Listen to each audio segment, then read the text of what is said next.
Should I buy it or shouldn't I? It doesn't make much sense after all. I have no idea what I'm going to do with the rest of my life. This whole college thing, this whole growing up thing is pretty confusing, and now throw in this experience of all experiences. But really, it seems like it's almost calling to me. Is that crazy? Am I crazy? The truth is probably a little bit of both. At least that's what I feel right now. What's the credit card exchange rate anyway? Okay, here goes.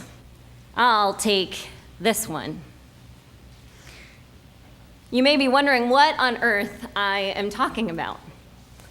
But that is what went through my mind just moments before I bit the bullet and purchased this stole. Ooh, sorry. I was a junior in college at LaSalle University, and my college, LaSalle in Philadelphia, had this really amazing program. It was called the Center for Community Learning. And so through this center, I got really involved and had an opportunity to be immersed in a whole bunch of urban outreach experiences. But I also had these great opportunities to go on alternative break programs to Harlan, Kentucky and Appalachia, but also to La Pincoya, which was a small shanty town, a poblacion outside of Santiago in Chile. That organization, my involvement in the Center for Community Learning, is what had me change my path from sportscasting someday to where you see me now. So it was through experiences like these ones that my eyes were truly opened.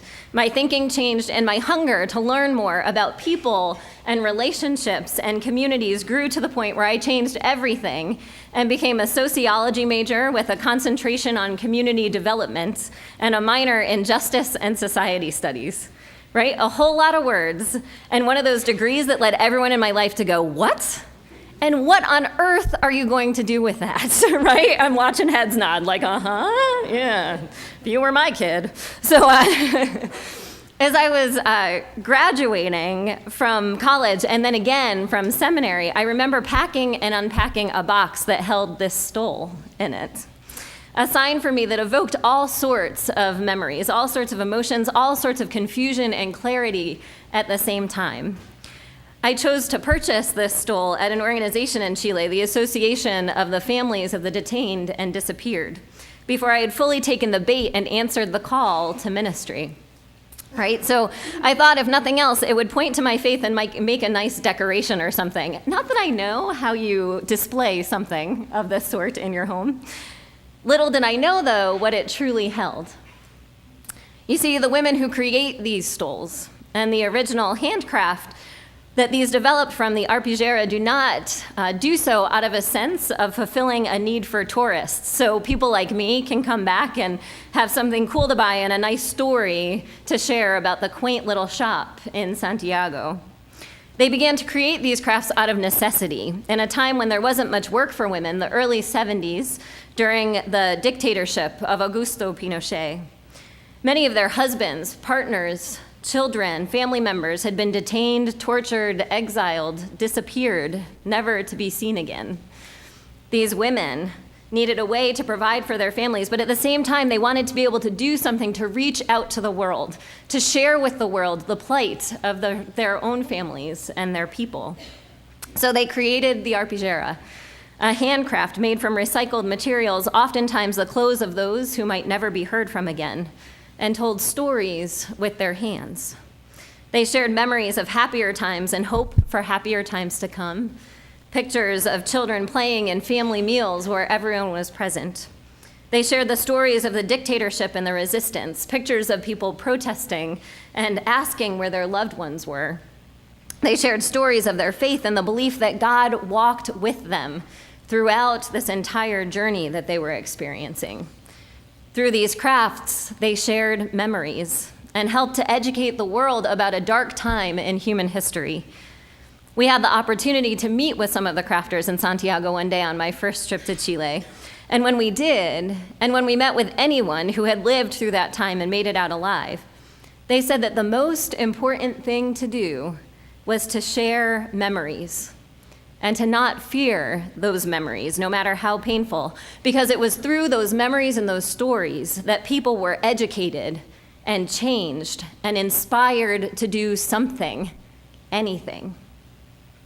So the first time I wore this stole officially, it was here during the Lent of 2006, and it was amazing and humbling, heavy with pain and hope, and it reminded me of my journey and the way it intermingled with the journeys of so many other people. And it reminded me that Jesus and the circumstances of the world as they are call us to share our memories and our stories in a way that will inspire and energize not only us, but others around us to work for justice, to bring about God's kingdom. After all, isn't that what part of our worship is about? Yes, part of it is about refreshment and renewal, no doubt, while other parts of it allow us the opportunity to share the memories of our ancestors in faith, the stories of the Bible, the ones that evoke emotion and memories in or create memories for us. And then to try and figure out what they speak to and mean for us and what they're calling us to do right here, right now. And part of our worship is all about sharing our own memories and our own stories, like we have had the opportunity to hear in our Wellspring of Welcome moments this Lent. So today, this week especially, is about sharing memories. We remember the story of Jesus' triumphant entry into Jerusalem. In the Gospel of Mark, there is much that happens between that entry and the Last Supper, and finally, his crucifixion and resurrection. There are the stories of the vineyard, the great commandment, the widow's mite, the foretelling of the destruction of Jerusalem, and finally, today's story about the woman who poured out extravagant love and anointed Jesus at the house of Simon the leper. So why, outside of the fact that we read from the Bible each week, is this about sharing memories? I think we tend to create kind of a stale and somewhat boring Jesus when we tell his stories, but especially when we try to render him in art or envision in our minds who it was that Jesus was or what he must have been like even with his disciples. You see, for a long time, thanks to the great Leonardo da Vinci, I was completely convinced that Jesus always sat on the same side of the table with all of his disciples at every meal, and that he always spoke in some kind of strange, semi-flowery language when he wasn't completely silent, of course. But when I read this story, I think of my family dinners, of moments in my life when I have shared table fellowship with others, even our own Lenten lunches here at church. These are the opportunities to share our stories, to recall things that have happened in our lives and to speak them to one another. Opportunities for sharing memories. Because of this story, I picture Jesus relaxed and human, sharing, smiling, laughing even with his disciples, but also thoughtful and reflective because he knew what was to come. My hope is that Jesus knew something about closure, because if he did, I truly believe that he would have spent some time at Simon's house recalling the times that he had had with his disciples, evoking in them their memories and emotions and prompting them to share. You know, about the time that Peter did this, or that James did that, or that Judas did such and such a thing. I picture them sitting around and yucking it up like we do at my family gatherings because they had become family to one another.